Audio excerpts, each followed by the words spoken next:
요한계시록 4장 1절부터 4절 우리 함께 한 목소리로 말씀을 봉독합시다. 이 일 후에 내가 보니 하늘에 열린 문이 있는데 내가 들은 바 처음에 내게 말하던 나팔소리 같은 그 음성이 이르되 이리로 올라오라. 이후에 마땅히 일어난 일들을 내가 내게 보이리라 하시더라. 내가 곧 성령에 감동되었더니 보라, 하늘에 보좌를 베풀었고 그 보좌 위에 앉으신 이가 있는데 앉으신 이의 모양이 벽옥과 홍보석 같고 또 무지개가 있어 보좌에 둘렀는데 독보석 같더라. 또 보좌에 둘려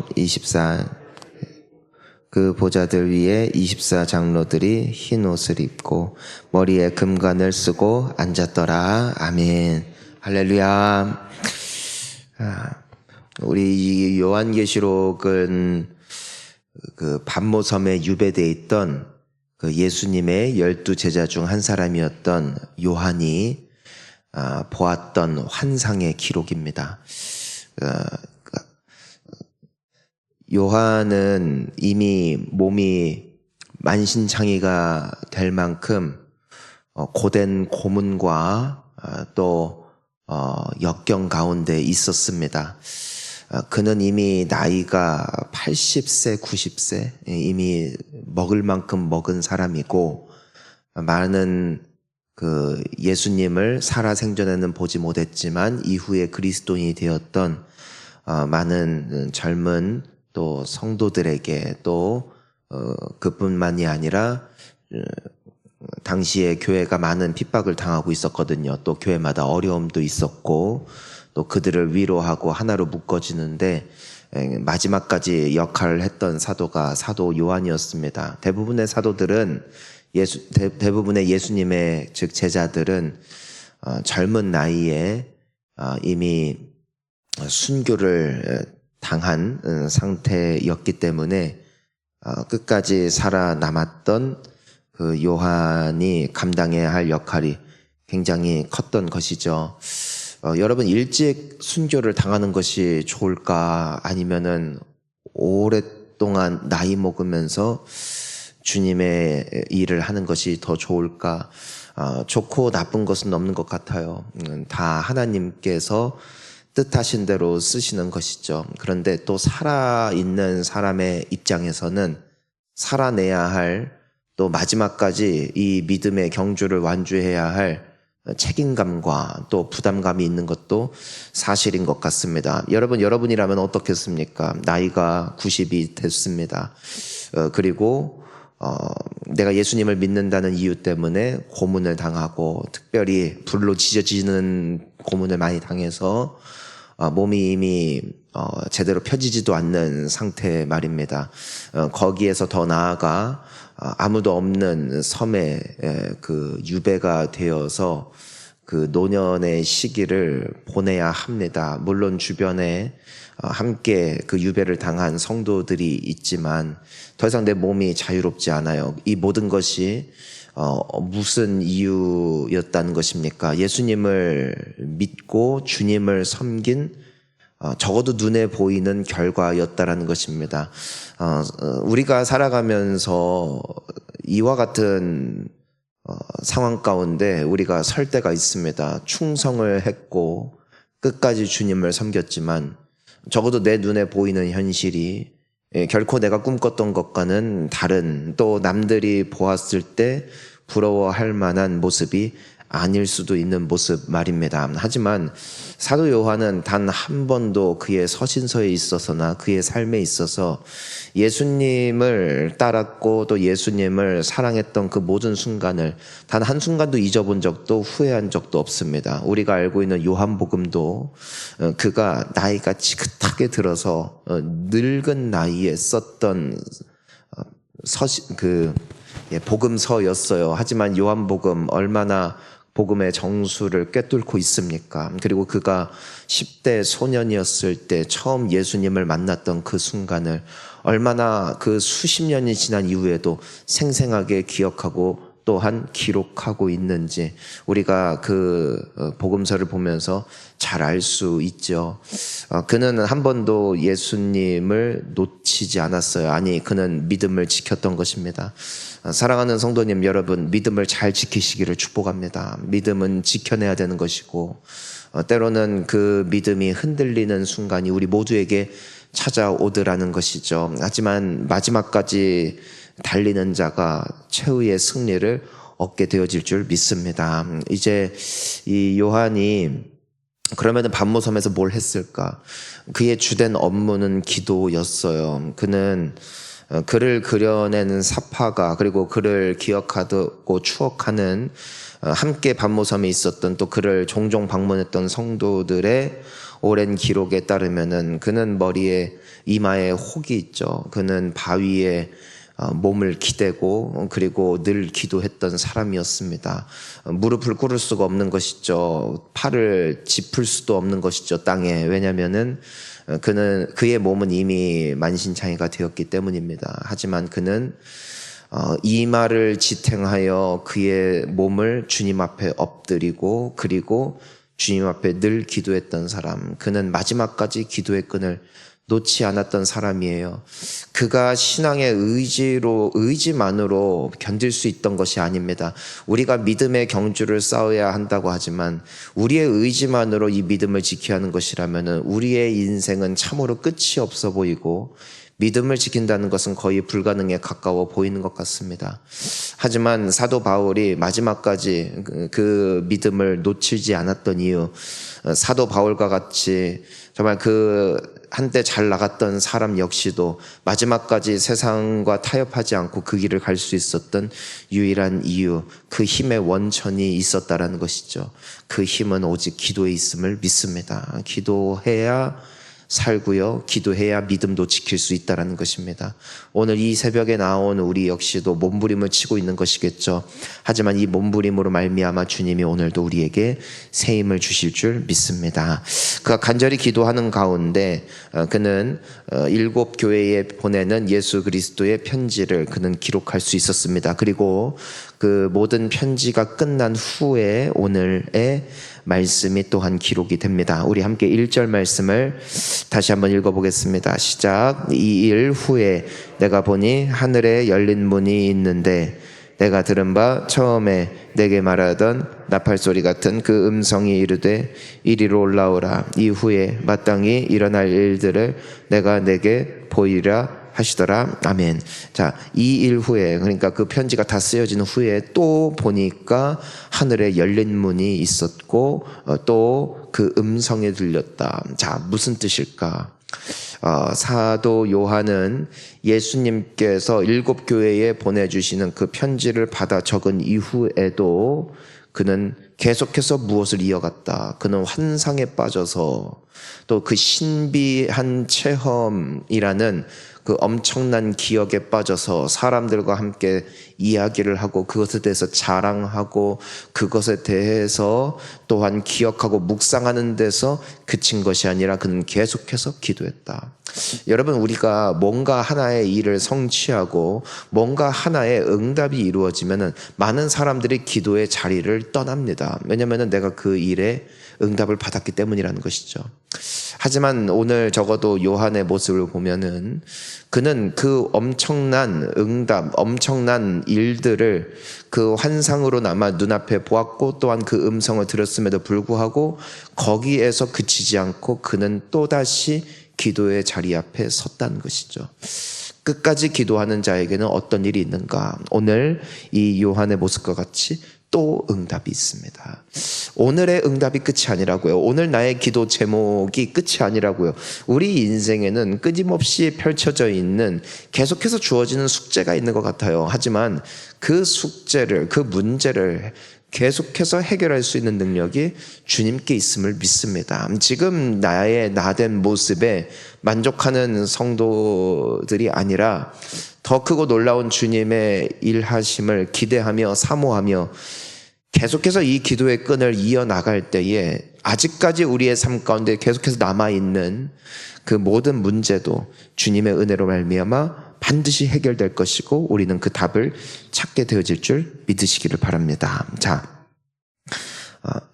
또 열린 문, 하늘의 열린 문을 보았고 또 음성을 들어요. 내게 와라, 이리 올라와라. 내가 너에게 일어날 일들을 보여줄 것이다. 또 그는 그래서 2절을 보니까 그가 성령에 감동되어 이제 하늘에 올라가죠. 그러니까 그의 육신은 있지만 그의 영의 눈이 열리는 것이고 또 그가 환상을 보는 것입니다. 이것이요, 오랜 기도 그리고 습관적 기도를 쌓은 자들에게 간혹 주어지는 특별한 선물임이 분명해 보입니다. 우리가 알다시피 이 사도 요한도 늘 기도하는 사람이었고 우리가 아는 것처럼 그 베드로 역시도 늘 기도하는 시간이 있었어요. 늘 기도하는 시간이 있었는데 어느 날 또 정오 시간에, 남들이 밥 먹을 시간에 그는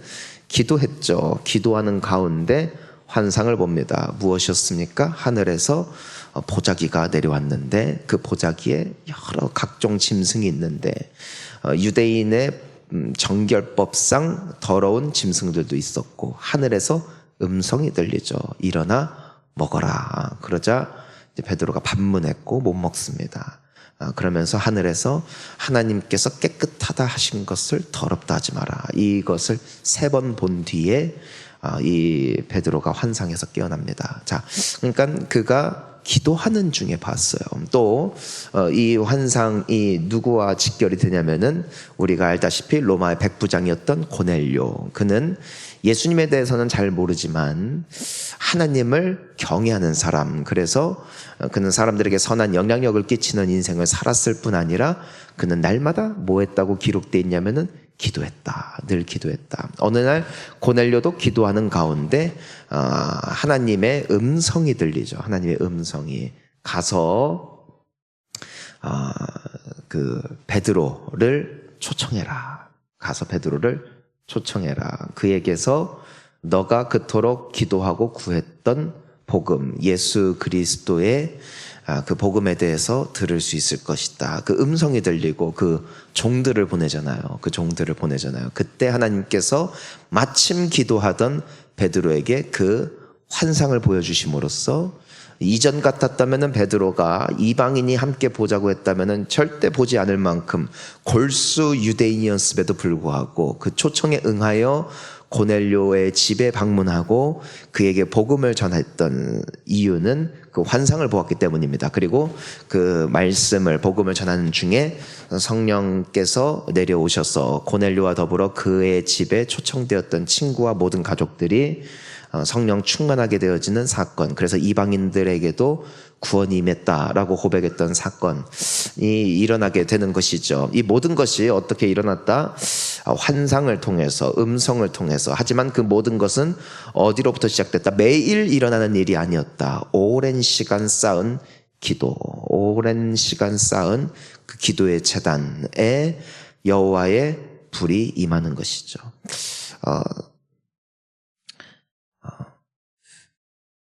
저는 우리에게도 이와 같은 하나님의 특별한 은혜가 임할 수 있기를 축복합니다.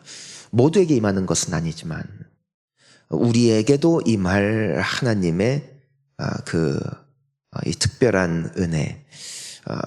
근데 놀라운 것은 진짜 은혜를 받은, 그러니까 진짜 주님의 그 음성을 내가 심중에 받든, 내가 어떤 특별한 주님의 은혜를 환상으로 보든, 진정한 주님의 은혜가 임한 사람들은요, 교만해지지 않아요. 더 겸손해지고. 그러니까 간혹 내가 하나님의 음성을 들었다, 내가 환상을 보았다, 이렇게 막 떠드는 사람들이 있어요. 그 사람들은 제가 봤을 땐 거의 99% 가짜예요. 왜냐면은 바울도 그렇고 베드로도 그렇고 고넬료도 그렇고 오늘 요한도 그렇고요. 진정 주님을 사랑함으로 기도하는 가운데 주님이 보여주시는 이와 같은 은혜를 누린 사람들은 하나같이 입을 조심했어요. 그리고 겸손했어요. 바울 같은 경우는 천국을 가봤대요. 스스로가 고백했어요. 하지만 어느 누구에게도 자랑하지 않았어요. 왜냐하면 교만해질까 봐. 그게 두려움이었죠. 우리가 간혹 착각을 해요. 내가 성경을 이만큼 읽었다. 내가 이렇게 기도했는데 하나님께서 이런 마음을 주셨다. 너무 쉽게 떠벌리는 것은 의심할 만해요. 나 스스로를 의심해야 하는 것이죠. 주님 앞에 겸손해야 될 줄 믿습니다. 하나님 앞에 그 크신 임재하심 앞에 내가 어찌 나의 목소리를 높일 수 있겠어요. 자, 그것이 요한에게 주어진 이와 같은 환상, 또 그것이 주어졌던 이유였습니다. 자, 환상 가운데 천국을 보게 되었어요. 보니까 가장 먼저 뭘 보냐면은 2절에 보니까 하늘에 보좌를 베풀었고 그 보좌에 앉으신 이가 있다. 그러니까 중심에 누가 계시냐? 하늘에 보좌를 베푸신 하나님. 하늘에 하나님의 보좌가 있다. 그러니까 천지 만물을 하나님이 주관하시죠. 자, 그리고 3절에 보니까 그 앉으신 분의 모양이 있어요. 모양이 마치 벽옥과 홍보석 같았다. 자, 벽옥과 홍보석은 보석이죠. 그러니까 하나님의 형상을 그렸다라기보다도 그분에게서 나오는 그 광채와 빛을 이 보석의 빛이 나잖아요. 보석마다 다 빛깔이 다르잖아요. 그 하나님에게서 나오는 그 빛이 형언할 수 없는 그 아름다운 빛을 이 벽옥이라는 보석과 홍보석이라는 보석으로 표현을 하고 있어요. 하나님은 영원한 빛이세요. 그분에게서 끊임없이 빛이 흘러나오는 것을 우리에게 보여주고 있는 것이죠.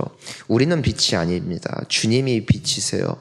빛 대신 주님을 가까이 할 때 우리들은 그 빛을 담게 되어지고 또 우리의 삶에 그 주님의 빛이 투영되는 것이고, 그래서 신앙은 연극이 아니에요. 억지로 웃고 억지로 감사하고 억지로 봉사하고 나중에 다 티가 나요. 억지로 예배하고 막 힘든 티 안 내고 그건 연극이죠. 쇼죠. 주님을 가까이 할수록 그분을 사랑하게 되고 그분을 가까이 할수록 그분을 닮아가는 것이죠. 그래서 예수님께서 나의 짐을 나의 십자가를 메고 배워라 하셨어요. 나의 멍에는 가볍다 하셨다고요. 그러니까 내가 말씀을 이루지 못하는 것이 아니라 내 힘으로 하나님의 말씀을 따라가려면 지치고 고단할 수밖에 없지만 내가 주님을 가까이 하고 주님의 성령이 임한 인생이 되어질 때에 주님의 기쁨이 또한 나의 기쁨이 되고 주님이 싫어하시는 것이 또한 내가 싫어하는 것이 되고, 즉 거룩해지더라는 것이에요. 거룩해지더라요. 세상의 빛과 소금으로 승리하시기를 축복합니다. 그 길은 하나예요. 빛 대신 주님을 가까이 하는 것. 모세가 시내산에 올라갔어요. 40일 동안 여호와의 계명을 받기 위해서 그 산에 그냥 머물렀다고요. 그 시내산도 굉장히 높더라고요. 보니까 2000m가 넘어요. 엄청 높아요.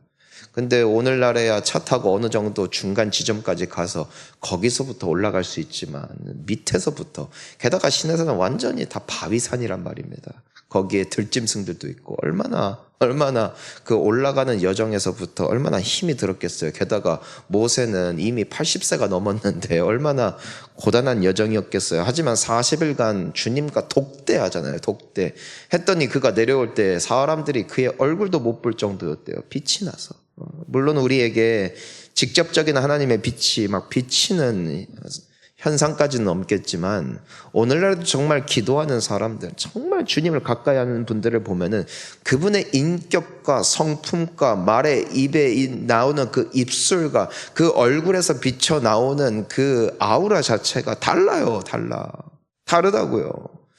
화장으로 되어지는 것이 아니라, 어떤 예절법으로 되어지는 것이 아니라 그 주님의 모습이 마치 천사의 얼굴을 본 것 같은, 스데반 집사님이 돌아가시기 그 직전에 사람들이 보았을 때 마치 천사의 얼굴 같다고 했어요. 꾸며낸 게 아니에요. 그의 얼굴에는 피가 철철 흐르고 있었다고요. 하지만 천사 같았다. 왜요?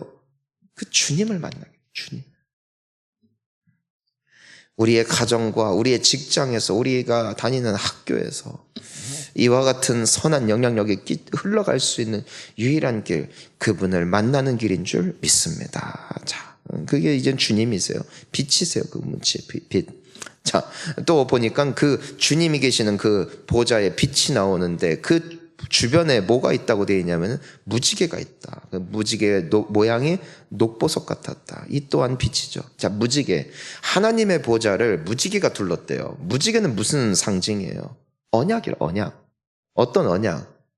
내가 두 번 다시 이 인류를 내가 물로써 심판하지 않겠다. 저들이 죄악을 저지를 것이고 또한 나를 배반할 때도 있을 것이고 나를 버릴 때도 있겠지만 내가 넘어가 줄 것이다. 긍휼과 자비의 상징. 그게 바로 무지개예요. 근데 그 무지개가 하나님의 보좌를 두르고 있다. 무슨 뜻이에요? 그분이 하나님이시다. 그분은 약속을, 그러니까 무지개가 약속의 상징이잖아요. 그분은 약속의 주님이시고 자비의 하나님이시다. 그것이 하나님의 보좌를 두르고 있다는 것이죠. 마치 녹보석과 같은 모습.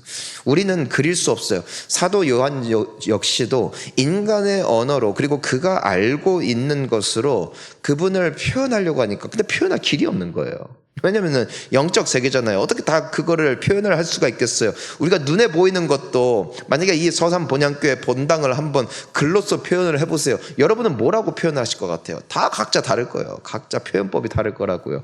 말하기가 쉽지가 않아요. 그런데 하물며 영적 세계는 또 얼마나 신비로웠겠어요. 그가 할 수 있는 최선의 표현이었습니다. 자, 그래서 하나님 그리고 그분은 약속의 주님, 자비의 하나님. 자, 그것을 상징하는 것이고 또 그 무지개를 끼고 계시는 그 주님을 또한 누가 두르고 있느냐. 이 4절을 보니까 그 보좌를 둘려 24보좌가 있다. 24개의 보좌가 있는데 그 보좌들 위에 누가 있는가? 24명의 장로들이 있는데 흰 옷을 입었고 머리에 금관을 썼다. 자, 이 장로들이란 대상은 우리가 정확하게 꼬집을 수는 없지만 대부분의 신학자들 그리고 대부분의 성경을 연구한 분들이 말하는 것은 구원받은 모든 성도들을 대표하는 그 누군가 아마 천사들일 것이다 그렇게 말을 해요. 자, 어쨌든 간에 그 구원받은 성도들이 그 주님의 보좌를 두르고 있는 자, 이 천국의 환상을 이제는 사도 요한이 이제 보게 됩니다. 주님이 열어주시는 것이죠. 그 눈을. 그리고 이제는 요한계시록의 이제 나머지 이야기들이 시작이 되는 것입니다. 자, 여기에서 이제는 우리가 함께 이제 오늘 말씀을 마무리하면서 우리가 기억해야 되는 것이 무엇일까? 그 하나님, 이 하나님이 지금 계시다라는 것이고 그리고 우리의 육의 눈으로 보이지 않는 그 세계는 실존한다. 그리고 그분의 통치와 그분의 자비와 은혜의 보좌가 있기 때문에 우리는 살아 생존한다는 것이고 또한 그분이 구원한 백성들은 결코 그 자리를 빼앗기지 않는다. 자, 이것을 예수님께서 이제는 기도했던 마지막까지 그 신앙의 끈을 놓치지 않았던 연로한 요한에게 보여주고 계십니다. 사랑하는 성도님 여러분, 우리도 이렇게 나이가 많이 들어도 이렇게 몸이 불편해도 이렇게 억울한 상황 속에서도 요한과 같이 마지막까지 주님 바라보며 기도할 수 있다면 우리는 행복한 사람일 것입니다. 왜냐하면 요한은 행복했거든요. 요한은 흔들리지 않았거든요.